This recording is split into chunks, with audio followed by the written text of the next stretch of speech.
So Bob Solger is a longtime solar expert.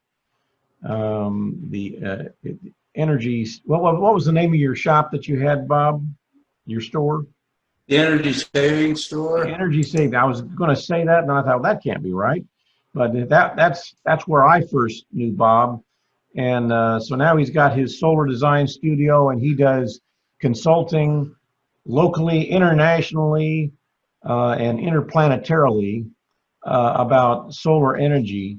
And so he is one of our informational gems. He has built his new home, which is a few inches away from being totally energy independent. He will be telling us about all that stuff. So Bob, if there's anything you want to add to your introduction, please do so. Well, good morning, everybody, and welcome to our Everything Solar tour of our home. Appreciate the opportunity to chat with you folks today. Of course, Craig mentioned in a brief introduction, I am Bob Solger. Been in the solar business for a long time. So what I'd like to do is take a little time and explain a few things to you. We're moving into now is really the tour. And we're really couching this or presenting this as a tour for you in that we wanted to give you a feel for what we've done out here in our quest to ultimately live off-grid and be self-sufficient from an energy perspective, and provide some context behind it. So our tour, what we're going to provide you with is an overview and an introduction to our home as it's finished, and going back and talking about some things back in the day. But there's a concept that through our business, the Solar Design Studio, because the focus of our business has become really over the last 10 years. We do quite a bit of engineering consulting, not only here locally, but really throughout the country, and we've done work overseas. And our clients are really about leveraging sustainability, and the concept of using solar is key to that. These days, we're actively involved with multifamily housing, both in the low and moderate income spaces and the high-end spaces with our client base. So some large projects which in the end will be making a significant impact on mitigating issues related to climate change. So we're going to talk about the concept of everything solar and how we applied it to our home, and we're going to touch upon how you can apply the concept to your home. And then through the process, we've learned a lot, and we continue to learn a lot.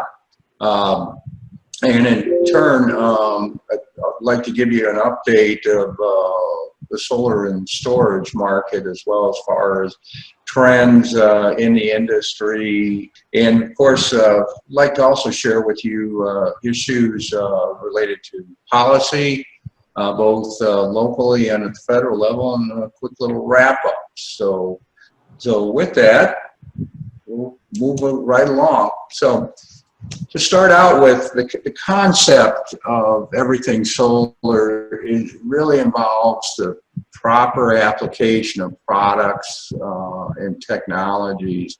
There's a lot of stuff on the market today when you talk about solar and battery storage are becoming more and more synonymous. Actually, they're one and the same in terms of what clients are asking for. But you also have other components that figure into the grand scheme of things. Electric vehicles are key and very, very important. You have smart devices in the home, a term called the Internet of Things that we hear a lot about. So in turn, a lot of that can be overwhelming for folks. And so how do you actually make informed decisions about what you're going to spend your money on to achieve what you want to in the end? So it's really the concept focuses on really understanding what the appropriate products or technology makes sense for your situation, solar PV and battery storage, to use energy, solar energy in particular, more efficiently to power your home or building. And these concepts apply not only to homeowners, but also if you're a business owner involved with businesses, large and small.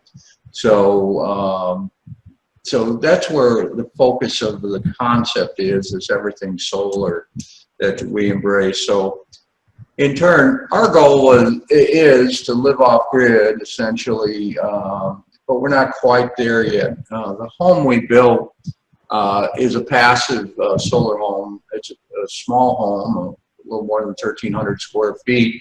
In working with Shauna, who we've known for years, and Shauna Zahner is probably one of the best resources in the area on energy efficient and passive homes. She lives in one herself, and she's worked for a builder for many years, who's Stitt Homes out of Arkansas.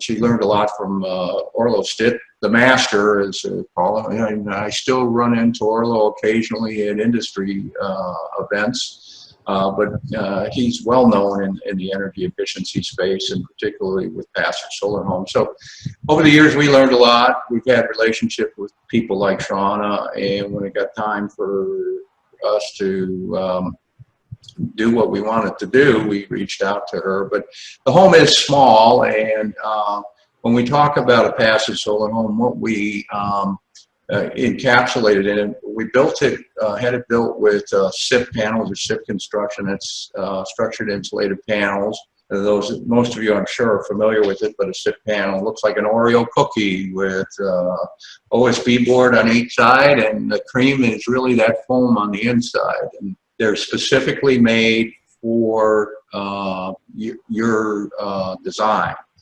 So it's not something you buy off the shelf. You have to have them made for your particular design.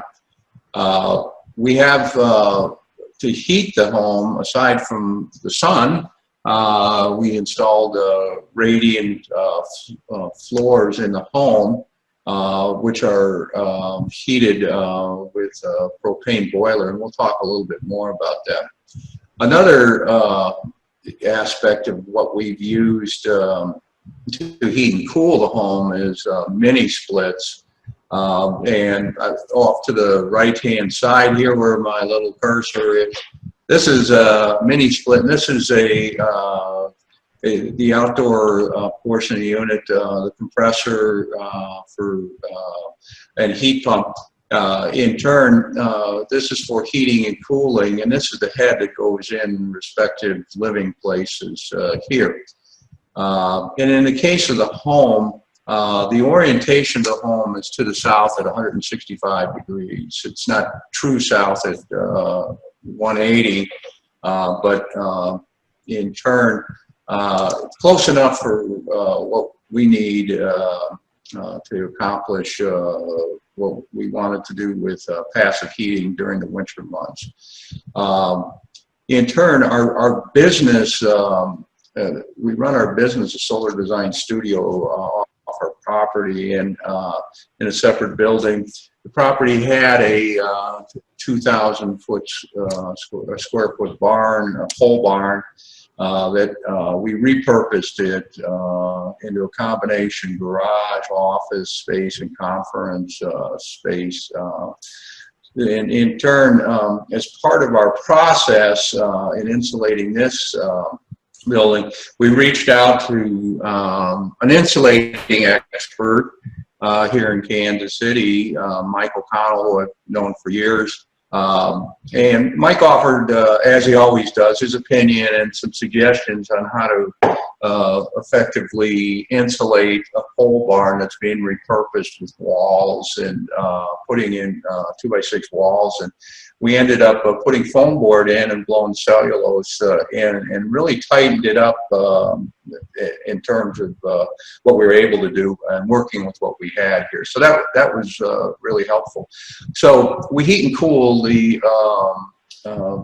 barn or the office space and conference space with mini splits as well. But one of the inhibitors to our efforts to get off grid is really effectively running the heat pumps to heat during the winter, particularly out in the barn area, because that's key. We've been learning as we've been going, and I'll talk more about the mini splits. Mini splits are wonderful devices, and they're becoming more and more mainstream. They're relatively inexpensive in the grand scheme of things, and they're units that can run multiple heads here. In this case, this unit here runs 2 heads. One in the house actually runs 3 heads often. No ductwork required. It's very efficient for air conditioning purposes and heating in the winter months.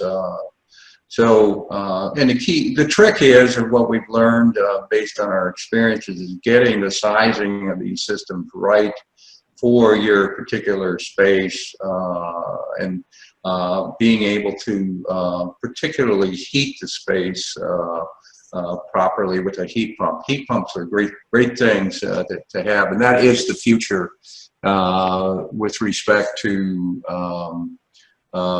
heating and cooling homes. And as the trend really for homes, if say you're building a home or even retrofitting your home, if you can become an all-electric home and ultimately get into adding solar to it, that's the best way to go. Reason being, if you heat with natural gas and you have electric, you have water, if you notice your bills, you have customer charges for each of those. So, those customer charges cover the initial cost of just having like a gas meter in the service to your property. That's a fixed cost that the utility charges you. You can eliminate that if you have an existing home and go all electric by putting in either a heat pump system, all electric, for example. I've worked with people who have done that over the years, and they're very, very happy with centralized heat pump units and air conditioning. It's all electric, so can be done. So that's again, to summarize, our home and a business. The home is a passive solar home. The business is an old barn that we embrace some energy efficiency concepts. So moving right along.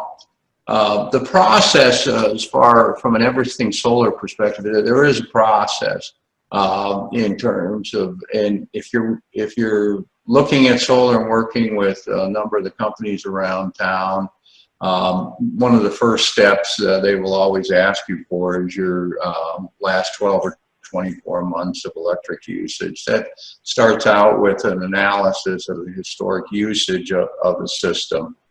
And from that historic energy usage, the kilowatt hours, not what you're paying, but the kilowatt hours, you're going to properly size the system to offset all of your usage or a percentage of your usage. Of course, the space you have to install a solar array is limited by your physical roof size, for example. If you're doing a ground mount system, not a problem.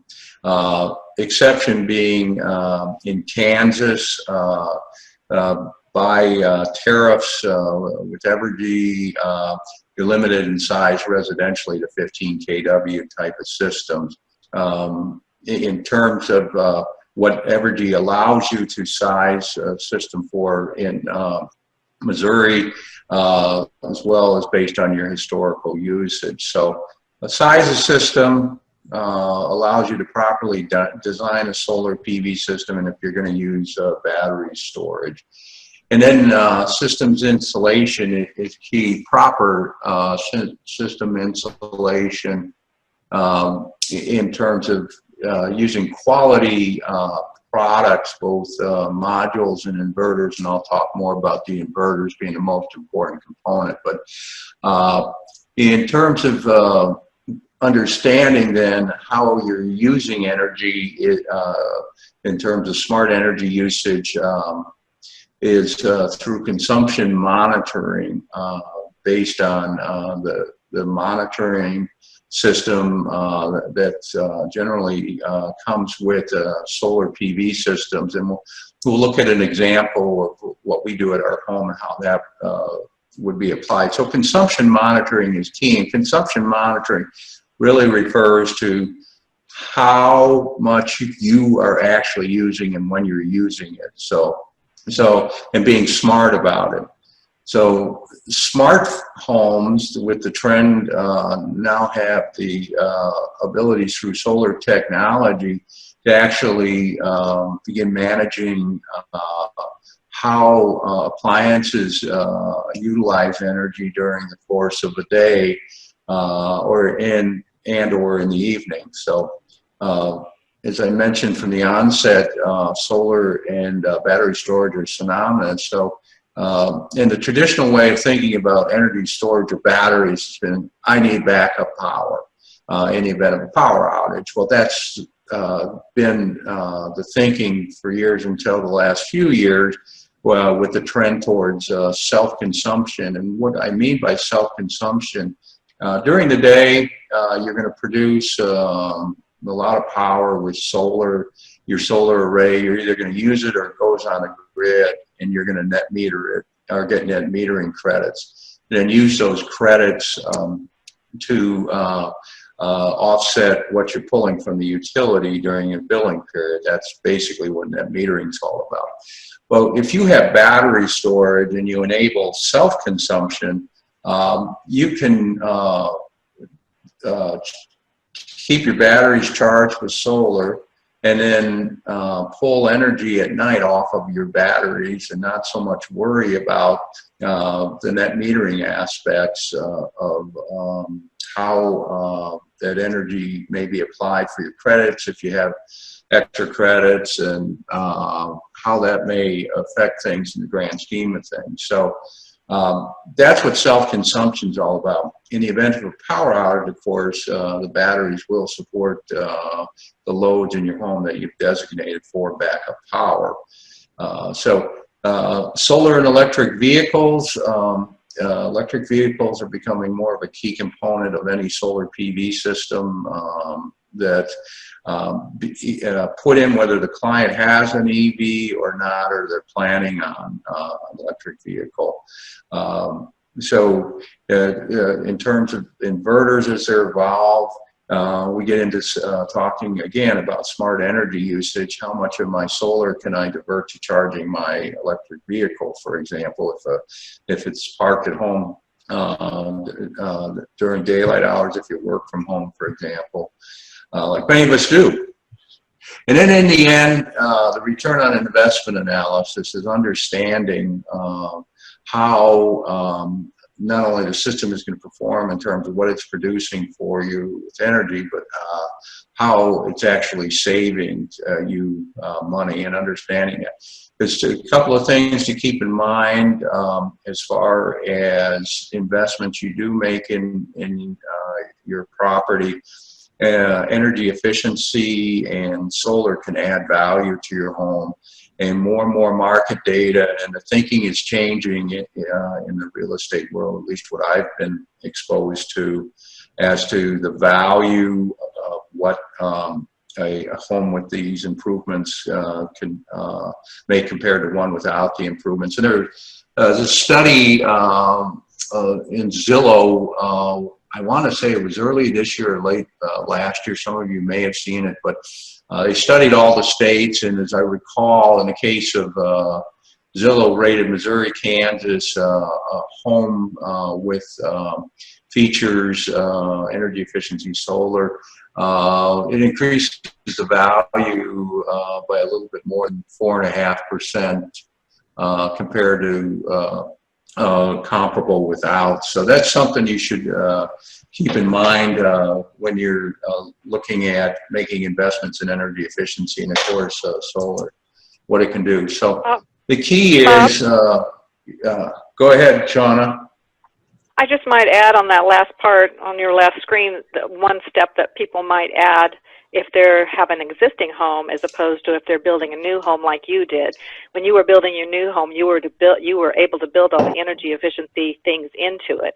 If people are starting with their current home, they might want to consider to have an energy audit somewhere in there and tighten up their home or add insulation or do things to tighten up their home and make it more energy efficient before then they do their calculations about what size solar system they need. That's true, because if you can, yeah, that's a good point. And audits are key, and there are some good auditors still around town today. So how we apply the concept in terms of understanding usage load and sizing solar and sizing battery storage is what we're going to visit with next. Because we're building a new home, and when I work with clients, there's a tool that we use in our business called Building Energy Optimization. And briefly, what it does is you can model the structure based on square footage, bedrooms, and then there's a whole attribute list of characteristics of the home that you can click on, like how you're constructing with SIP panels or ICF or conventional construction, stick construction, type of insulation, mechanicals like mini splits, high efficient heat pumps or ground source heat pumps, appliances that you're going to use in solar, and what types of windows, for example, and you can do a trade-off analysis in this program. And what it produces in the end, it estimates your kilowatt hour usage and where it's going to allocate to things in your home.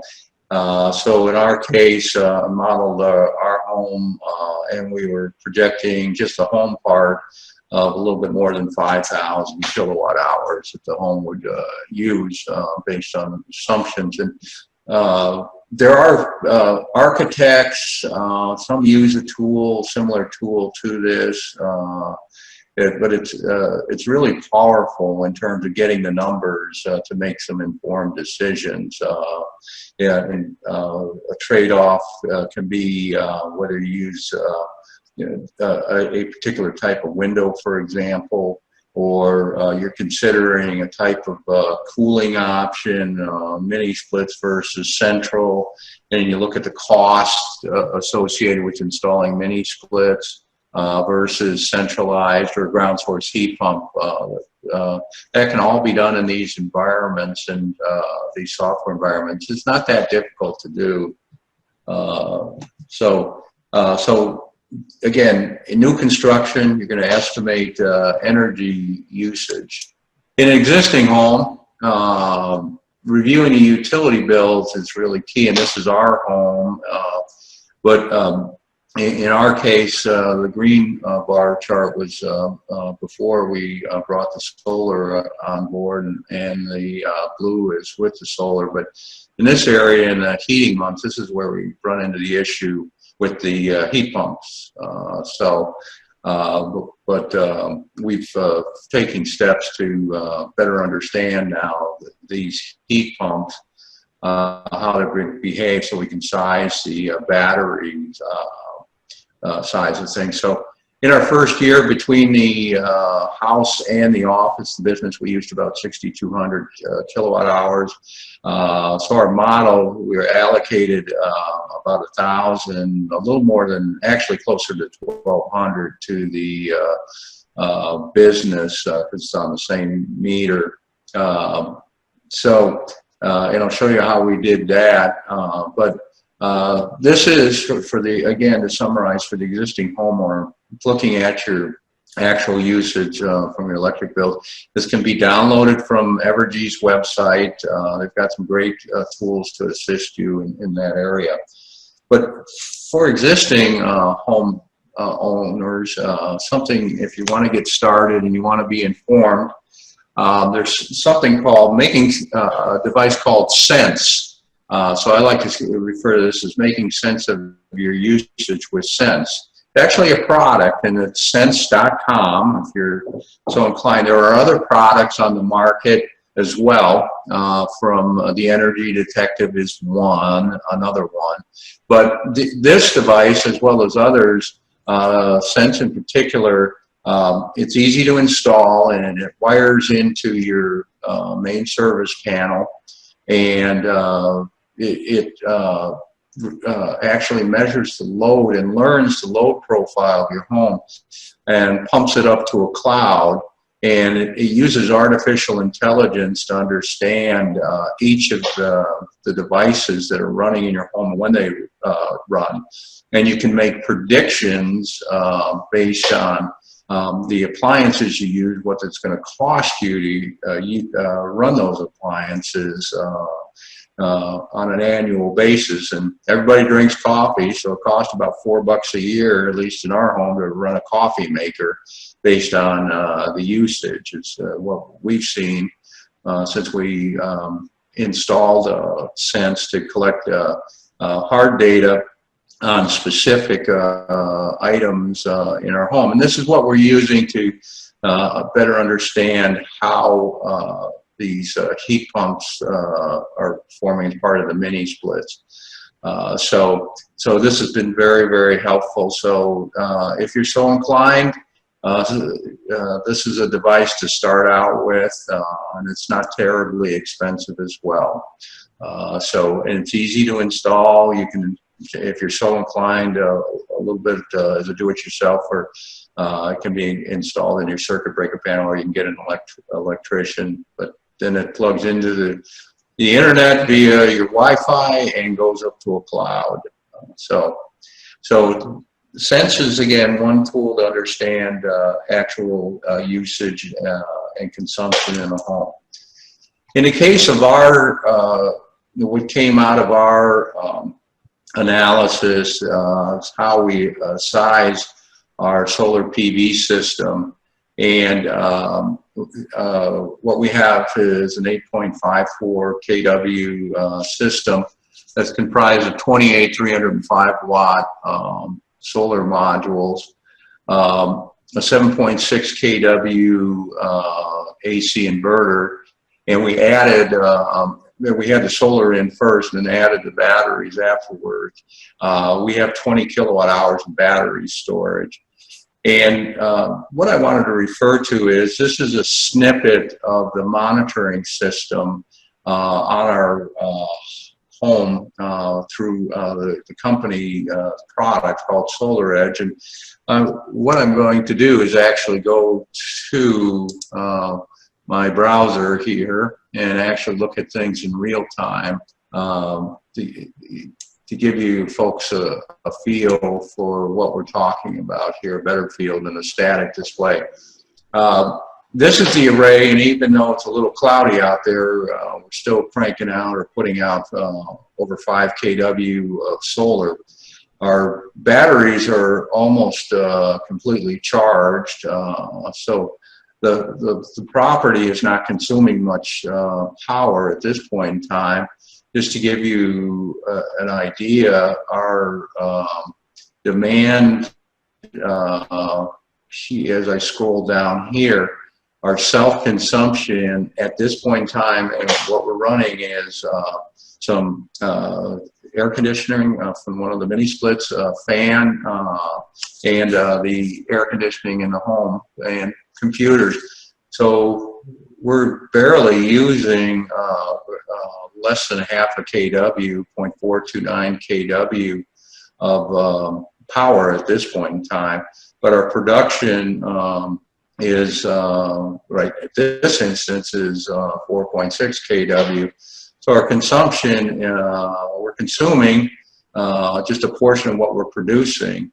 And we're exporting quite a bit of power. But at the same time, we're getting our batteries charged from running overnight here, and our battery energy level is 82.6%. And how much of the solar is going to the batteries is reflected here, and this is all in real time. So you can see by the chart, I'll try and get how the profile for the day has gone based on the time. So we have here a view in real time of what our home is, what we're producing and what we're using, and then what we're exporting to the utility. So, and if I would go back to say, let's see, yesterday wasn't a great day, but Thursday was a nice sunny day. Let's see if that comes back up. This gives you a real good idea of, again, usage in the home, where the lighter green is the solar production, is the big curve here. The self-consumption is this lighter blue here in terms of what we're using, and then overall consumption, which would combines both what we draw from off the solar and in some cases off the grid, and the consumption for that day was just a little more than a half a kilowatt hour. But we self-consumed from what we produced was almost 22 kilowatt hours, and we exported a little bit more than 33 kilowatt hours.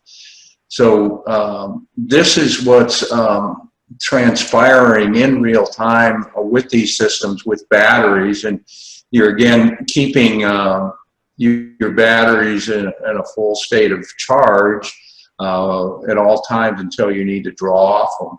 And in a case like today, it is clouding up a little bit. The system may draw off the batteries like it's doing now to supplement what we're needing to use. So it shifts around in real time. And the inverter is managing all that.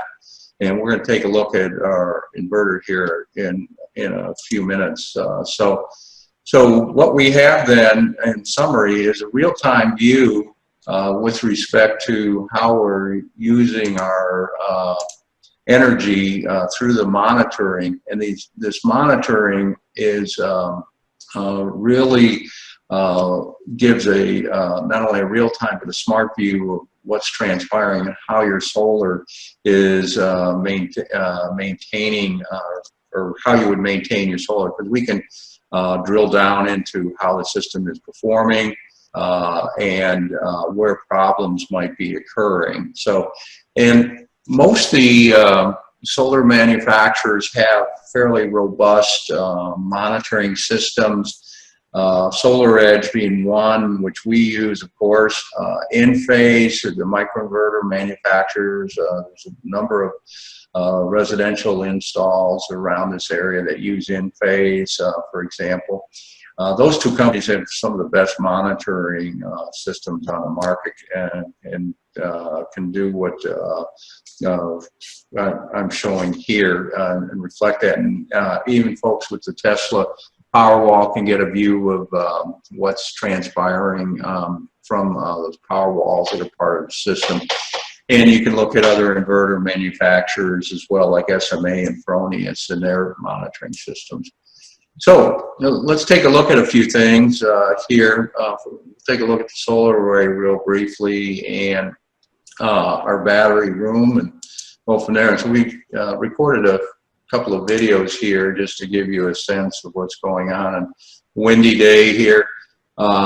This is the 28 panels, 2 rows of 14. That's roof mounted, of course, and the orientation on the barn is 150 degrees to the south. It's not due south here. Point on not only the mini split, but the cooling lines or the copper lines that run to the heads here you see. So from the solar array, we wire into our what we call the battery room. And here the inverter, you can see the inverter is running the display. And we'll take a look at the batteries here. And we have these batteries are are manufactured by LG, Life's Good. LG Chem is the product line. And when we purchase these, the capacity of each of these batteries is approximately 10 kilowatt hours, and the most you can add to this inverter is 2. So we have a little transfer switch that allows us to run everything off grid, and we have run off grid the whole house. And how we're tied into the rest of the house is we're backfeeding a breaker through this panel to our main panel, which we'll take a peek at in a moment. But this is a typical way with which to install solar and tie it into a main service panel in your home. So, and how we did that, the next video we'll take a peek at. This is in our little basement that we have, and the solar comes in here. And over here is a consumption meter in this little box that's wired into the panel here. And we have a sense unit in this panel, as well as the panel here out in the barn. But this little device is communicating through that little blue wire back to the inverter. And at night, this little device is telling the inverter to draw off the batteries. Here we're zeroing in on the breakers that we have here and everything. So, this is again how we set up the point of interconnection with the home for the solar. So again, with respect to deploying the solar, we sized it for the home. We've actually oversized it from a net metering perspective. We did that on purpose to accommodate batteries down the road. And systems can be expanded or planned to be expanded, and that's something that you can plan for. And we're currently working with a couple of clients that are wishing to do that. Now the home itself, and this is key because this is where the main load is, the passive features, of course, are the directions that we orientate the house to in 165 degrees. The windows, here, the southern exposure, and the eaves, this was designed to keep the sun out during the summer months and let the sun in during the winter months through the windows and heat the living space. So, and this approach, by the orientation and the glazing or the number of windows you put in, our little propane radiant floor system does not run too terribly much. In fact, we've got a 250-gallon propane tank buried here under this little garden. And if we, in 2 years now that we've used it, because we cook with propane as well and run a tankless hot water heater, we maybe use 2/3 of a tank, if that. The home is built with structured insulated panels, SIPs that we talked about earlier, and the foamed attic, really tight insulation. So again, the key is the orientation of the home and the ability to leverage the solar resource.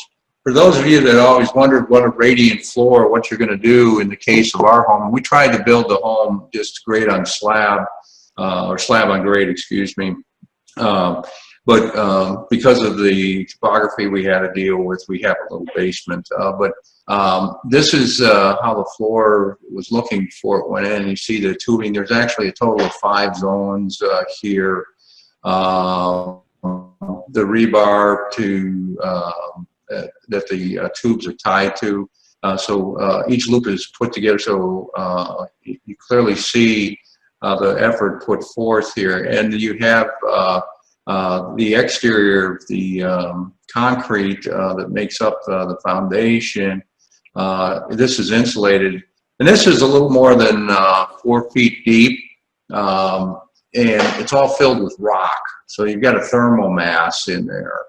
as well. So real important to get that right. In turn, the end product, and we'll take a look at things here in the home. Concrete floors, really no carpet for us because we don't like carpet. We even have a fireplace. It's a propane fireplace, so we've got extra heating capacity. But as you can see from the standpoint of this being summer months now, when we took this video, this was around lunchtime and the sun's way up there, but nothing's coming in. So again, that's key in a passive feature. With respect to appliances, Energy Star refrigerator, it doesn't use much energy over the course of a year. Our little boiler, we worked actually with another company here to size this boiler for the floor, and we had an engineer involved. It's a tankless boiler that we had installed, of course, and it has 5 zones and a zone relay controller. And we're just circulating water through the lines. There's no glycol or anything like that, so it's just water through the lines, and it's a nice clean system, and there's nothing better during the winter when you get up early and the floor's not cold. So, but the important thing too is that floor is concrete, thermal mass. Again, the sun heats it during the winter months, so the living space that we're in, that thermal mass absorbs the solar heating and releases it at night, particularly the cold portion or cold times in winter, late part of December, and of course January as well. And that's the way passive features work with respect to you build in a thermal mass. And I know Craig, many of you have seen his home or you've heard talk about it. He had built that into his home in the early days of passive home building. So it's a technique that's been around a long, long time. So we have moving along in terms of other aspects is mechanicals, solar and mechanical appliances here on the property. Let me get rid of that. We put a solar outdoor light in out at the head of the driveway. That's all battery powered LED. It's a motion sensor, and it's it really has a timer on it, so it comes on just for at dusk and runs for about 6 hours, and goes off, and then it'll turn on before dawn.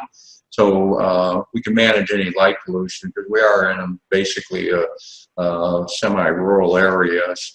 So these types of things are inexpensive to install on a property. So, and over the years, we've been involved with large projects of deploying solar outdoor lighting on parking lots, for example, and in shelters. So very useful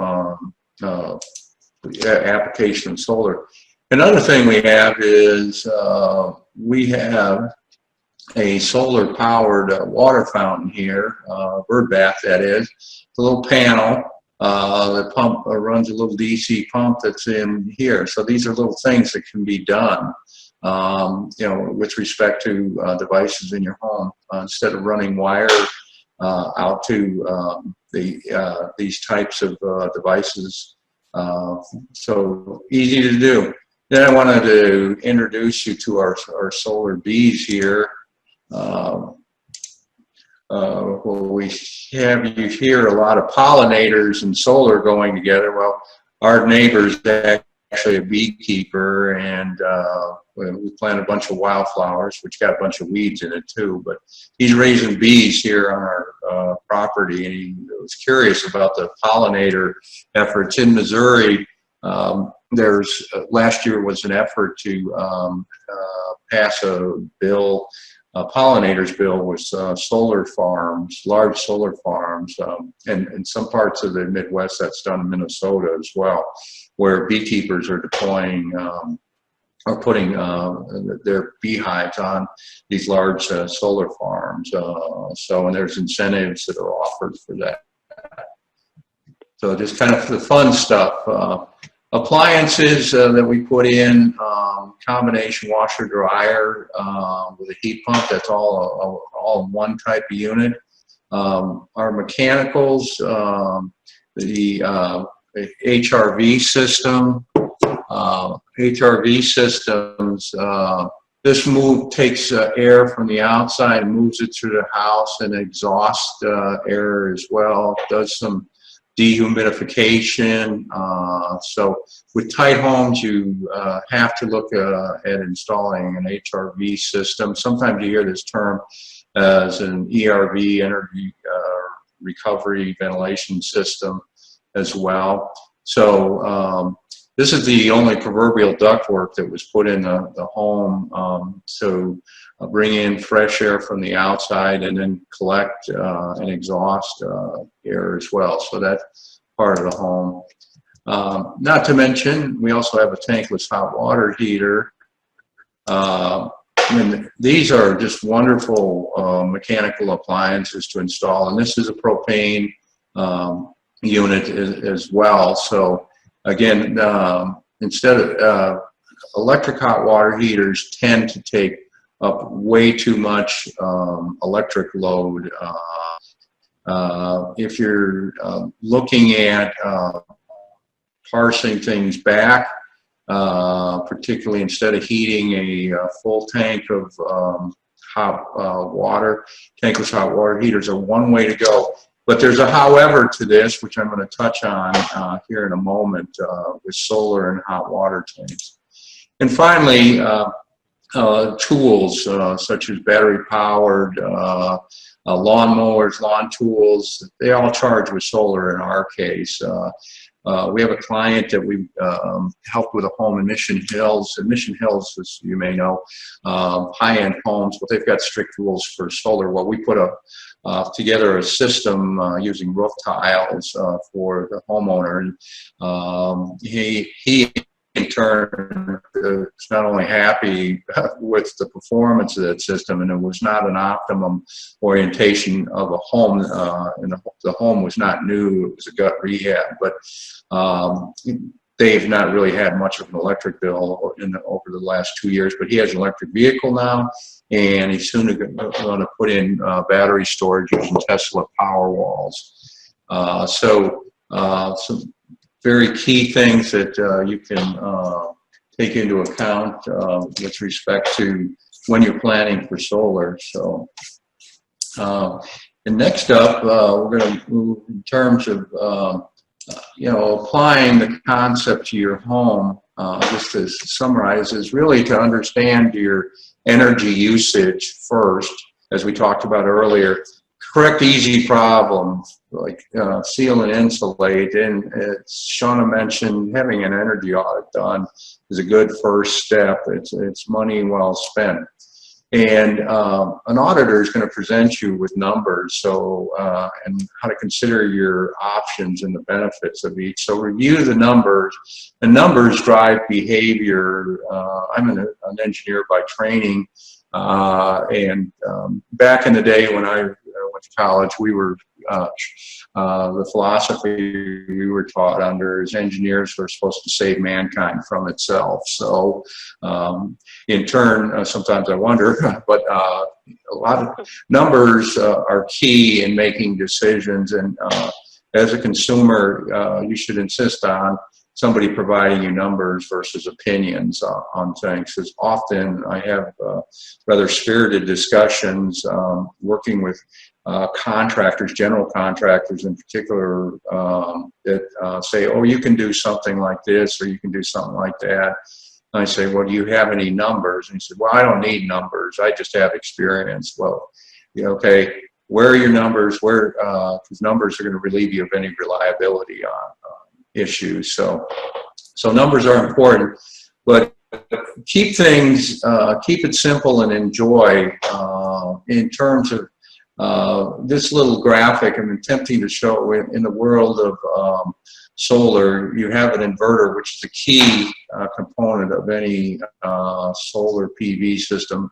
Solar modules are commodities. The inverters are intelligent devices, and these are becoming smarter and smarter with respect to what they're going to be able to do for you and interact with appliances. And I made mention earlier, in some parts of the world, people that use solar, when they talk about solar hot water, they're actually not putting a solar hot water heating system in the traditional sense, which was done in the early days, but they're actually using, putting in a solar PV array, and they're using the output from the solar, which can be controlled by an inverter, in some cases, to actually run a heating element in a solar hot water heater. Think of it as a dump load.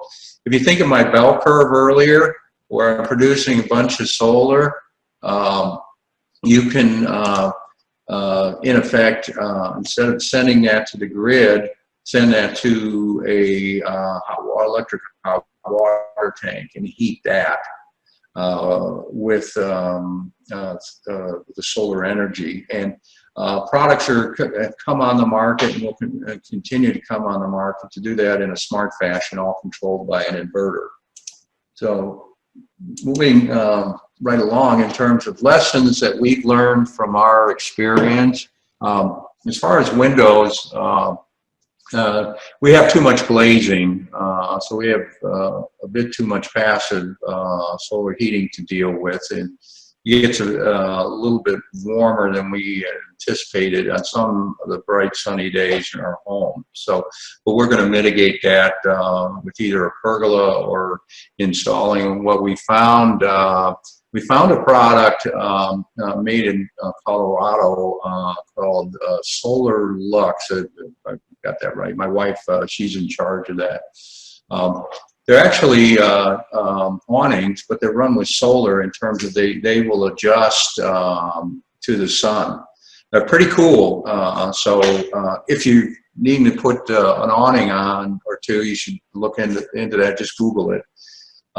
We have high-end windows in the home. And windows are expensive, and these windows are overkill for our climate. They're made up in Canada. They're great windows, high-quality product, but we could, based on what we've learned and everything, we could have used more of a standard window in our market down here from companies like Anderson, for example.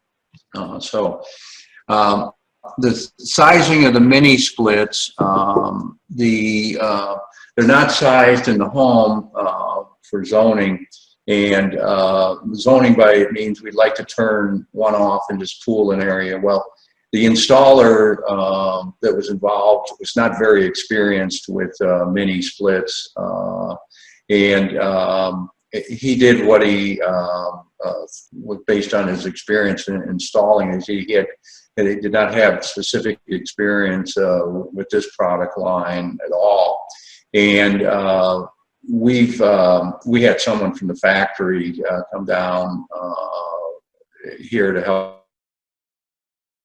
But in our home, we have to run all three of the units in order to cool it. So in each of the rooms, and that was not our intent to begin with, even though we were assured of this. The mistake we made, we should have insisted more on his numbers and everything as opposed to his opinion, so that's why we say numbers are important. Running an HRV system. Some people will tell you that you got to run it 24/7. Well, our experience is no, you don't.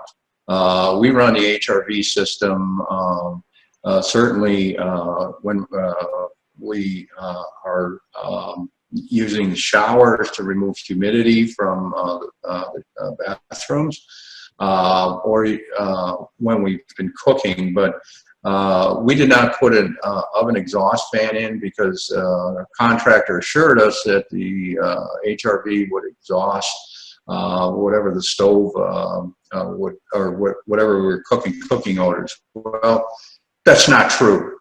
And a colleague of mine who's an energy consultant, I've talked with him at length about this, and he agrees with what our experience is proven in terms of, he's a numbers guy. So the point being, show me the numbers as a consumer. Again, whether you're building new or improving your home, get the numbers. So opinions, everyone's got one, but numbers will allow you to make an informed decision about where you're going to spend your money and the benefits that you're after. So those are some key lessons that we learned, and happy to talk to anybody offline about particulars. Solar market update. Okay. Smart energy management is the thing that various manufacturers, particularly inverter manufacturers, are talking about today, and delivering products to enable that. We touched upon that earlier, and this happens to be from one manufacturer, but if you went to Tesla's website, you'd see something similar as well. But in this case, that inverter, as I mentioned previously, is intended to be an intelligent device and will do energy management and communicate with other devices in the home or the building, whether to maybe not direct power to that load, particularly if you're in a situation like in Kansas where rates, how you're charged if you're a solar customer for demand charges. These inverters can be smart enough and programmed to mitigate that, particularly when you have battery storage involved. And then dealing with electric vehicle charging as well, that can all be managed through an inverter. And your view is this monitoring platform here through your smart device that I showed you in real time in the case of our home. And in the case of solar modules, I've mentioned that they're basically a commodity. Well, solar modules are being deployed with module level electronics for a few reasons. One is safety reasons. Number two is optimizing their behavior. And this happens to be something called an optimizer, or it could be a microinverter, for example. A lot of good choices out there on the market to make with respect to these deploying these devices. So, and one of the benefits, down the road, in case of if you have a damaged solar module, for example, and you can't quite get that module, you can get a similar module, and the fact that you have a module level electronics, you can just plug and play, remove that module and put that in, even though it's not the same type of module that was initially deployed. With traditional or string inverters, you really can't do that because of electrical characteristics and so forth. So, and with module level electronics, you get more energy production in the end, somewhere between 8 and 12%, depending upon your particular situation. So the future, if you're looking at systems or considering something down the road, smart energy management will be a common theme that not only integrates all the solar together and how it works, the EV charging, but also the appliances in your device. But from an everything solar perspective, don't make it overly complicated. Keep it simple, as we talked about earlier. So briefly, I'd like to touch upon solar policy updates that impact the solar markets here locally and even on a federal level. In Missouri, through our industry association called MOSIA, and MOSIA is comprised of member companies, not and speaks for the solar industry at the state level to the legislature. In turn, we founded the organization. This is the 10th year, if memory serves me right. But the voice there is to represent not only the installers, distributors, manufacturers that do business in the state, but also in cases of consumers, and to advocate for policies that are friendly to solar. Well, we had a whole laundry list of things to do this year, but a little event called the pandemic kind of put that on the back burner this year. But our industry association has been focused in terms of identifying issues with utilities, particularly co-ops, that may be slowing down the process for approvals or putting hurdles in the way of solar development. These hurdles are something that the industry association can take steps on and escalate these or bring these up to governing bodies like in the legislature or the Public Service Commission, because we have built relationships with legislators over the years, and some people have moved from the legislature to the Public Service Commission in Missouri, particularly Jason Holzman, who was a state senator. He's now a commissioner.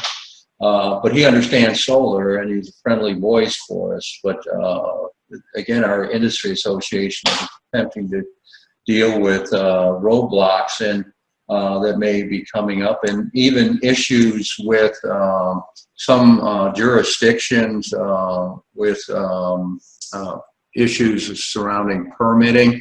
Because there is an effort to drive down the cost of solar, particularly soft costs, and that's related to the engineering permitting side of things, as well as the sales side of things, because that's a huge element of cost in things, makes solar more affordable. In Kansas, some of you may be aware that Kansas, the Supreme Court in Kansas earlier this spring ruled against KCC and Westar, now known as Evergy, with respect to these demand charges that were added to solar bills or solar customers. It was ruled because they were discriminating against a class of people and was unconstitutional based on the Kansas Constitution. That's my understanding how it played out. You have to really talk to someone that's more in the know on the legal aspects of it. But there's been a request in terms of, or I should say KCC has reopened the Westar rate case to incorporate a larger rate designation question to all regulated utilities. And interveners through our industry association in Kansas, which is the Clean Energy Business Network, which is a subcommittee of sorts of the Climate and Energy Project that Dorothy Barnett and team has been leading the charge on. So they're our voice in Kansas, as well as the consumers' voice in Kansas. And this team of people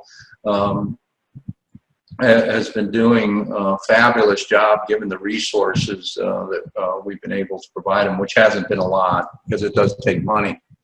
But nevertheless, we do have a voice, and we do have the ear of some people in Kansas, and changes are starting to come rather slowly, but I'm pretty optimistic about what eventually will transpire in Kansas in improving things for energy efficiency and the solar industry. And because Kansas, as we all know, has a tremendous solar resource, much like wind.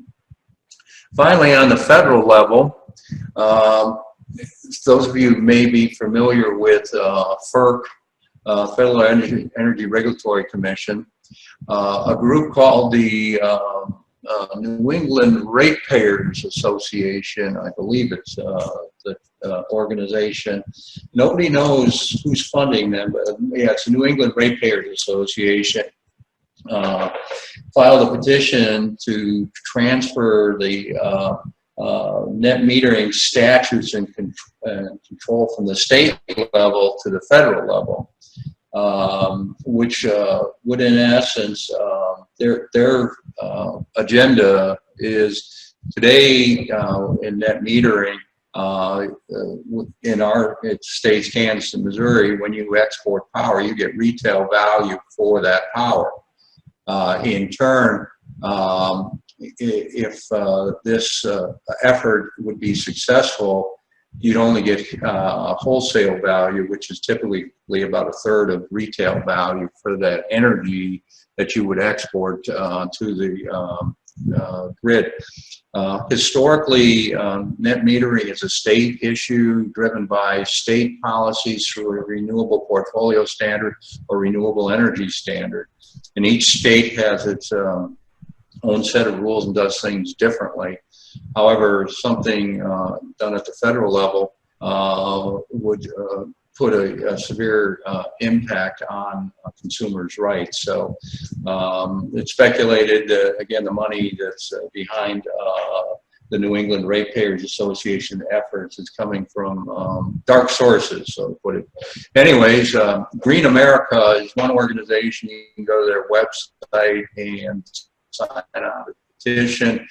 Through our industry associations here in Kansas and Missouri, we've been voicing our opposition to that, working with also politicians at the federal level and Congress that our industry associations develop relationships with to try and deal with this, as well as testifying in front of FERC's hearing. So there are efforts underway again to deal with those issues. So that's a quickie on policy update. And again, I encourage all of you to go to greenamerica.org and voice your opinions and understand what the issue is, object to that. So in summary, or the takeaways from today, I'd like to point out that solar and storage are one and the same. And don't become overwhelmed with smart stuff with respect to all these smart devices, because it may not be smart. It may not be too smart to do that or smart enough to really do what you want it to do, because we all do get a little frustrated with technology from time to time. Understanding the numbers is key. And self-consumption is what it's all about as it relates to solar and your solar, using your solar energy. And again, the trend with solar and storage, one and the same. And that inverter is going to be your most, the decision you make about any system. That inverter that you purchase is going to be the most critical element of the solar PV system. And in closing, I want to point out too, when you deal with solar companies, ensure that they're reputable folks with respect to that they're part of the industry associations in the states, because we've all been vetted and we signed on to code of ethics with respect to how we have to represent ourselves, both at the state level and even our national organization. And they take it pretty serious when there are violations or complaints against companies. There are some efforts in Missouri in particular to look at providing more of a formal platform to deal with consumer complaints, because as solar has propagated itself, there have been more consumer complaints, and they come to MOSIA's attention, or a legislator gets wind of it and MOSIA gets a call, and they're typically from non-member companies, of course, and in turn some of the issues have to deal with making unsubstantiated claims. Some talk about a warranty, a 25-year warranty, and I like to point out that, yeah, there's a 25-year warranty on solar module power production, but that's not a warranty that the solar company's giving you. It's the manufacturer. That solar company may or may not be around in 25 years. So you need to understand those warranties, not the misrepresentation that's being communicated in some of the advertising, but we are making efforts to deal with that in the future. So, and in closing, I appreciate the opportunity to share our experiences with you, and I hope you've gotten some benefits from it. And I'd like to, of course, thank Shauna for not only her friendship over the years, but her expertise. But one person in particular I'd like to offer a personal shout out to is Craig. Many of you know that Craig is leaving and going to be residing in Colorado, moving closer to his family. When I first came to town 15 plus years ago, Craig's one of the first guys I met. He's offered a lot of advice over the years, a lot of value advice. He's very knowledgeable, but when I first met Craig, I was impressed by his passion and his principles. And to this day, I hold him in high regard. And I just want to say thank you, Craig, for everything you've done. Kansas's loss is Colorado's gain, and wish you much success in your future endeavors. So with that, I'm going to turn it back to Craig. Well, thank you, Bob, for those kind words. I appreciate it, and we're going to go now into a question and answer period, and I'm just going to go right down the list as the questions came in. Sure. So let's see. I think I'll.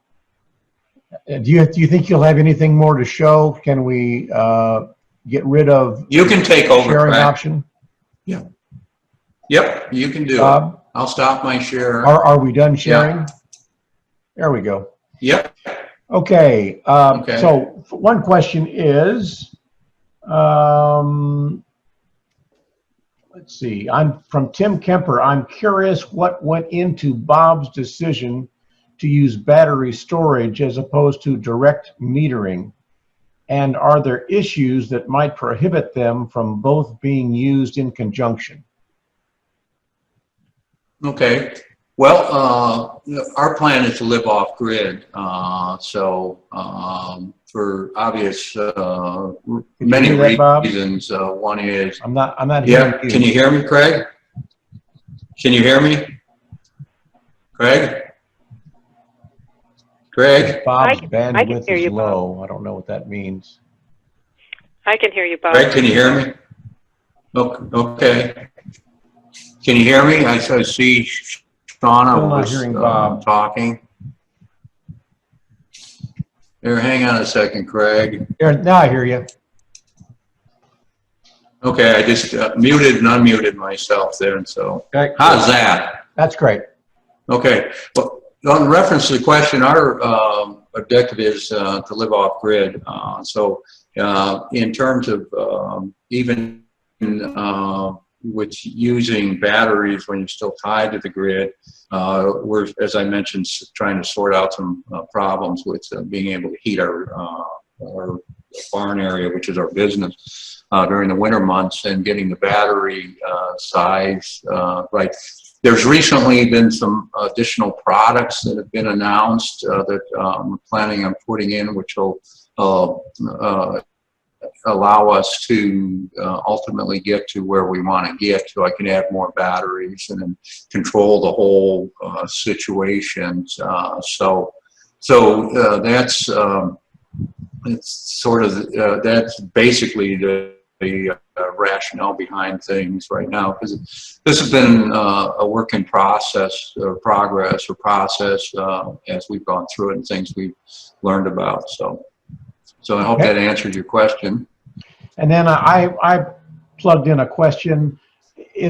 I know that there are things that we call energy audits, and they evaluate heat loss and heat gain.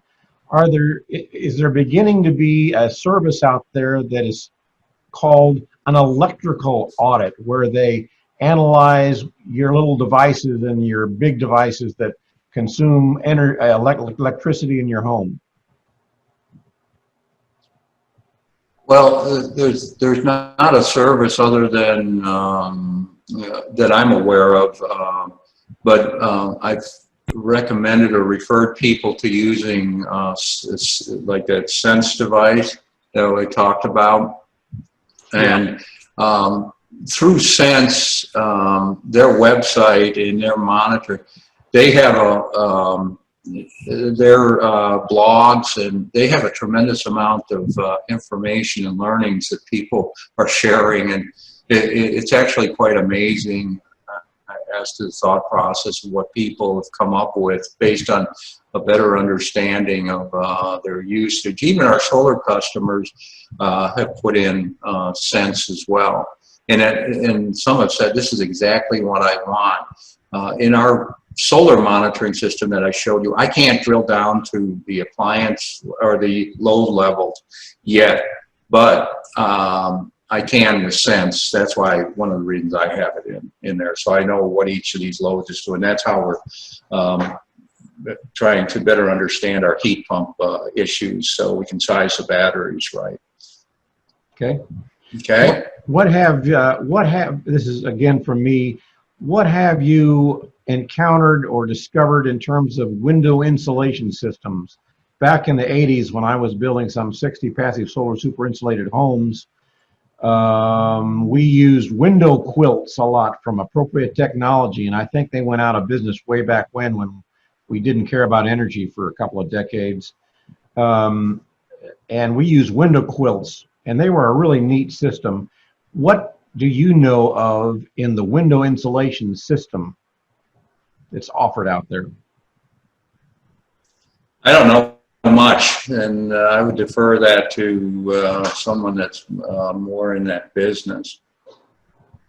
Okay. If anyone out there has information along those lines, raise your hand in the lower right-hand corner, and then I'll. Oh, Craig. Yeah. Craig, I think the window designs are, you know, the glazing is got different technologies on it to reflect heat back into the space, and so the windows are getting better. So not to say that we wouldn't need a window quilt at some point or on some windows or something, but I think the glazing or the energy things that they're building into the new windows today have coatings on them that reflect heat back in, and they reflect heat out in the summertime and in the wintertime, and that's the way I understand some of the windows going. Okay. So maybe we don't need window quilts as much. I don't know. Yeah. And then Bob, from an air quality standpoint, how do you evaluate, when you were talking about your ERV, how do you evaluate the quality of your air, irregardless of odors, to say, well, I don't need to use my ERV now, I can turn it off? It's just by comfort level.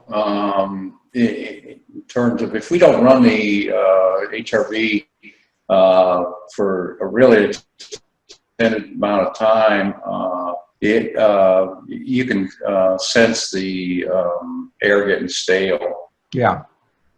So probably humidity level. That's for the personal comfort.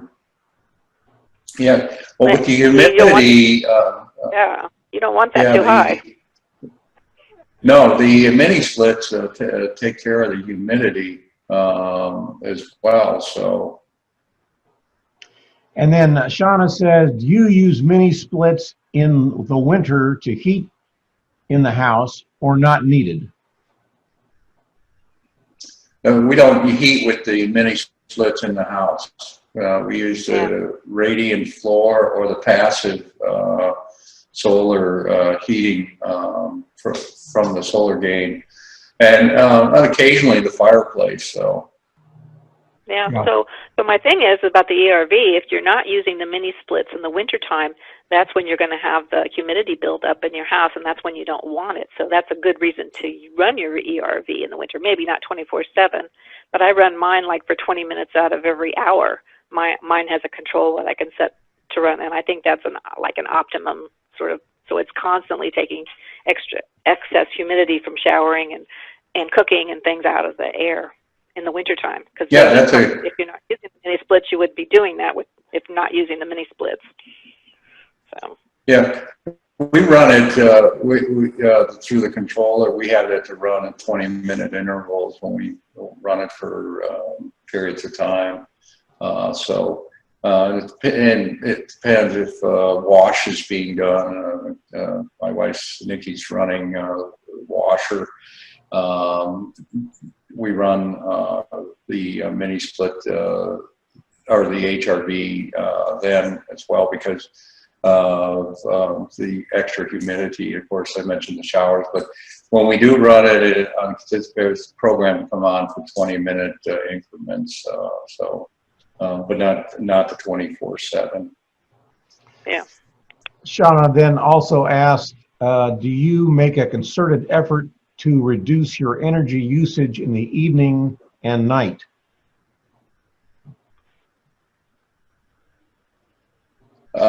Is that for me, Yes. Greg? Yes. Yeah. We to begin with, we've never been a big user of energy really at all during the even when we were living in suburbia. But in the evenings, our loads are really just comprised of lighting and entertainment equipment, and just when the HRV comes on. But this time of year, we're running the mini splits for air conditioning purposes in a fan. But those loads, as I showed you earlier, where our loads were about a half of kW. We've got at that point we're running the two mini splits, the compressors, and one fan and computer equipment. So that's pretty much the trend. Of course, we've got LED lighting. LEDs are everywhere. So we've just been prudent to begin with in terms of that lifestyle. Okay. And John Luter asks, he's got several questions here. I'll do them one at a time.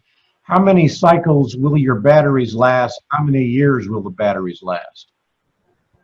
The batteries, memory serves me right, these batteries will have a lifespan of 20 years. And if I remember right, because these are lithium batteries, and a lithium you can run, the depth of discharge, you can take them down to 100%. If memory serves me right, I think you can cycle them 8,000 times. I don't remember on the cut sheet. Okay. John also asked, how many watts per panel, I assume, on your system? And do you recommend these new panels that are 500 watts per panel? Ours are 60 cell 305 watt panels, and that just was driven by available space that we had on the barn roof.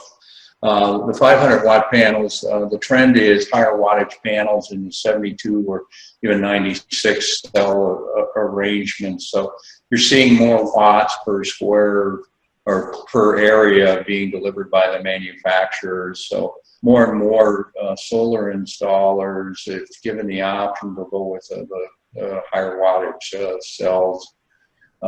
So if that's the trend. Yeah. And then Keith asks, what went into your decision to orient your home to 165 degrees?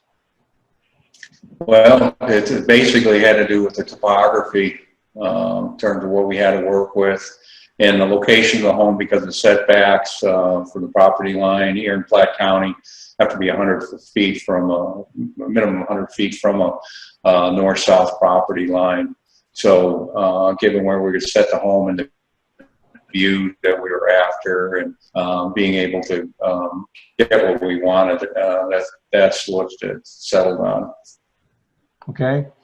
And then Ken Reed asked, and I've asked to unmute Ken. So Ken, if you could unmute yourself, because I don't understand your question. Carbon monoxide levels one carbon dioxide monitor controller. So what is your question there, Ken? All right, can you hear me? Yep. The question came up earlier about there's several ways when you put in an HRV or ERV that you can determine the optimum ventilation rate or cycle times. First of all, if the person doing the audit, or if you have what's called a home energy rating or HRES rating, then for sure you're going to get a average ventilation rate that the home has now, and a optimum ventilation rate the home should have after all the improvements are done. And most of the time, if you do a lot of improvements and really tighten the home up and make it energy efficient with the insulation and all, it's going to become a little bit too tight to rely on cracks and things like that to provide enough air. So that's when you start getting into the need for the mechanical ventilation. And then when you get into that, what you're going to find is that the ventilation rates for most standard ones run from about 50, 60 CFM or cubic feet a minute to maybe 110 or 120 until you go to the bigger units, then you can go higher. But most homes need between 80 and 100 in that range. What happens is you can do the calculations based on your optimum ventilation rate, and that tells you cycle times if you need X amount of air per hour, and then that's why I put the other information in there. You can have a carbon monoxide device if you have a naturally aspirated appliance, which means like a furnace or a water heater that you can see the flame. They're not sealed combustion. You can have something as an override to kick it on high if that level gets higher, or the more optimum way to do it is if you put in a carbon dioxide monitor that can turn the ERV or HRV on high or low or off, depending on how sophisticated you get, to keep the dioxide levels at a certain amount, which is normally how you measure the air quality inside a home. And there's other ways too, like monitoring for particulates or volatile organic compounds or all this other stuff. But getting into that is fairly sophisticated equipment. But monitoring the carbon dioxide levels is relatively easy. And then there's also devices that go in the bathroom, because when you put in a mechanical device, the best way to install it that works the best as far as keeping your house, the whole two things: you want to be healthier interior environment with filtration and all that, and you want to minimize the amount of moisture buildup inside the home. And by doing that, you try to draw the air that goes back outside from moisture producing areas, whether that's the bathroom, your kitchen, if you happen to have a hot tub or something like that. That area, you want to grab that and exit it as fast as possible, and you can put in what they call humidistats that'll also kick the unit on high if humidity levels reach a certain threshold that you can preset. So there are ways to control it, or to determine what the optimum is, and also ways to have it kick in if there's something that goes over optimum. Any comment on all that, Bob? No, it sounds, yeah, I follow what Ken's saying, and we have carbon monoxide detectors in place in a couple locations in the home.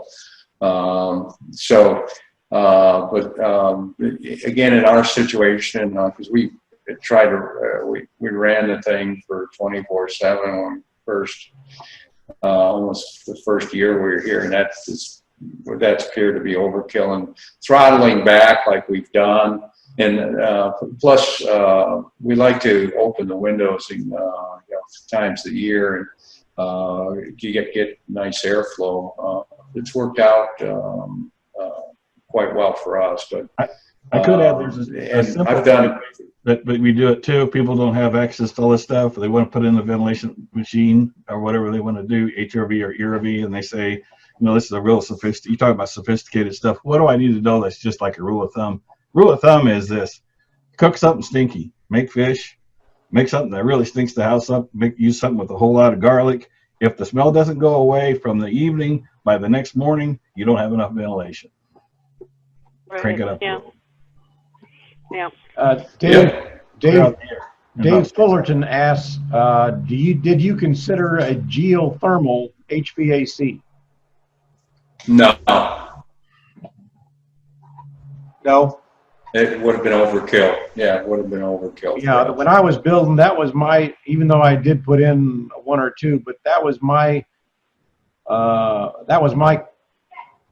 opinion was that geothermal, I'd much rather take the thousands of dollars I put into a geothermal system and put them into the shell of the house or some other way of saving energy and making sure that the home was well designed. But I know that they are a very efficient tool, but when you're building from scratch, there are, I think, better ways to spend your money, and that's just my opinion. Yep. Ken Reed No. says the home energy audit or HRES rating determines an optimum air change rate. Okay, I think you've already talked about that. And then John Henn says, and this is our last question, so if you got a question, you better write it down quick. Do you have information? Chat it in. Huh? Chat it in. Tell them to chat and Yeah, right. ask their question. Chat it in. Do you have information on solar window glazing? Has the efficiency changed of solar panels? How has the efficiency changed of solar panels? So the actually two questions there. Do you have information on window glazing? Yeah. I don't know much about windows. I'm not a window person, but solar module efficiency continues to improve. Generally, and it's been due in part to improvements in the existing cell technology and how things are done in the cells. And we're seeing efficiencies in the neighborhood of anywhere from 19 to 20, 21%, which is what I would call a standard type of solar module. And some call in the cell structure for, related to what they call PERC architecture, PERC. It's basically an architecture that they've put in the cell where the electrons are released from sunlight and they're harvested by the wiring bus that's run through the cells, or run through each of the panels. So that, and the fact that when you look at a module today, they look like half cells, which they are. They're improving the density of those cells and resulting in better efficiencies, harvesting more sunlight. The premium products that are on the market in terms of products from companies like LG and SunPower, for example, they have other techniques that they used in improving the efficiency of their modules, and it's a material science question. So, the glass that goes on the modules themselves, the glazings, there's been improvements in those particular glazings that are made for solar modules. And the other trend that's happening too is these bifacial panels. You're starting to see more coming on the market that take the light that's reflected from a ground surface. Okay. So I hope that answers your question. Yep. George Hake asked, do you know did you do anything about radon remediation? Yeah, we have a system in the home that vents radon. We had to have that in.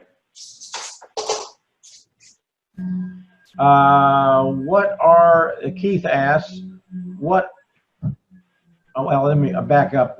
Ken says the Energy Star website has the proper glazing for various regions. So go to the Energy Star website for proper glazing information. And then Keith asks, what are your future plans for your property? Do you have other big projects in your plans? Well, yeah, well, we're not going to be adding any more structures to the property or anything. But what we're planning on doing, of course, and ultimately correcting some of the issues we have, living off grid, but planning on transitioning to electric vehicles. I've got to keep up with Al Pugsley when I talked to him last week. It's always keeping up with Al Pugsley, for those of you that may know Al and his passion for EVs. But another thing that I have been researching in order to tend to the grass that we have here, we've got about 6 acres to mow. I would like to find an electric zero-turn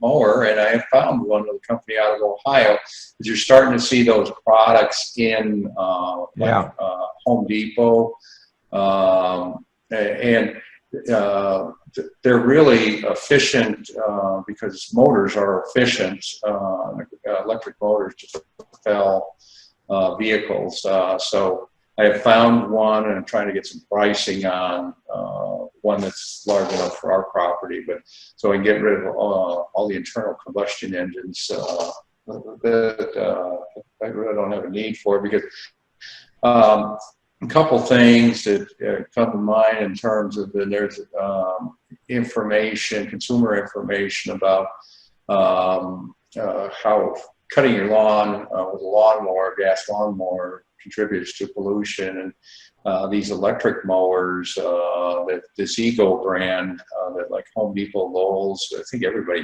carries it. Those are really great mowers, and you know, you're looking at power tools.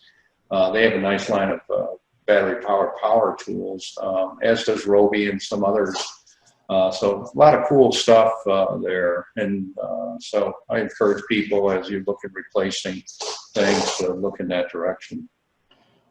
Ken Reed, why don't you go ahead and you have a comment about glass and glazing. Why don't you just ask your question or make your statement? Oh, I think you may have muted yourself, Ken. Oh. There you go. Hey, there we go. Not trying to talk much, but I'm just, the glazing that they put on solar panels for the longest time has just always been low E, or I mean not low E, excuse me. I say low E is emissivity, low iron tempered glass, but it has to be a certain thickness. And Mike's saying Bob.